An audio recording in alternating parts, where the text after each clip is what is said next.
এই যে যেটা তুলতেছে এটা কিন্তু আবার রিইউজ হবে।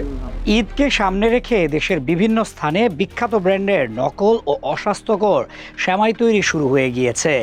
নীলফামারীর সৈয়দপুর, জয়পুরহাটের কালাই, পাবনার ঈশ্বরদী, চট্টগ্রাম ও ঢাকার সাভার সহ বিভিন্ন এলাকায় গড়ে ওঠা মৌসুমি কারখানাগুলোতে নিম্নমানের উপকরণ ব্যবহার করে তৈরি হচ্ছে তথাকথিত বেস্ট লাচ্ছা সেমাই। অভিযোগ রয়েছে এসব কারখানায় পচা ডিম, পশুর চর্বি, নিম্নমানের পাম অয়েল, পোড়া তেল, ডালডা ও কৃত্রিম ঘি ব্যবহার করা হচ্ছে। পরে সেগুলো নামি দামি কোম্পানির মোড়ক নকল করে বাজারজাত করা হচ্ছে দেশের বিভিন্ন জেলা ও উপজেলার বাজারে। কম দামে বিক্রি হওয়ায় অনেক ক্রেতাই না বুঝে কিনছেন এসব ভেজাল পণ্য। সরেজমিনে দেখা গেছে অধিকাংশ কারখানায় পরিচালিত হচ্ছে অস্বাস্থ্যকর ও অপরিচ্ছন্ন পরিবেশে।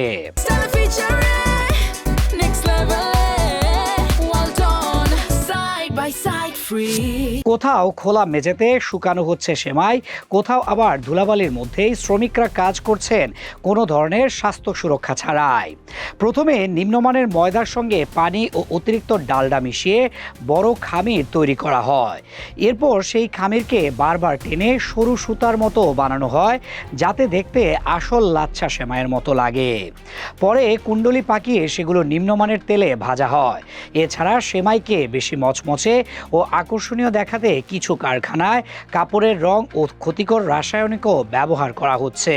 ভাজার পর ঘন্টার পর ঘন্টা খোলা জায়গায় শুকিয়ে পরে বাজারে পাঠানো হচ্ছে এসব পণ্য। ঈদের বাজারে চাহিদা বাড়তেই সক্রিয় হয়ে উঠেছে এসব অসাধু ব্যবসায়ী চক্র। এসব কারখানায় নেই কোনো বিএসটিআই এর অনুমোদন, তবুও তারা অবাধে উৎপাদন চালিয়ে যাচ্ছে। জাতীয় ভোক্তা অধিকার সংরক্ষণ অধিদপ্তর ইতোমধ্যে দেশের বিভিন্ন এলাকায় অভিযান চালিয়ে একাধিক কারখানাকে জরিমানা করেছে।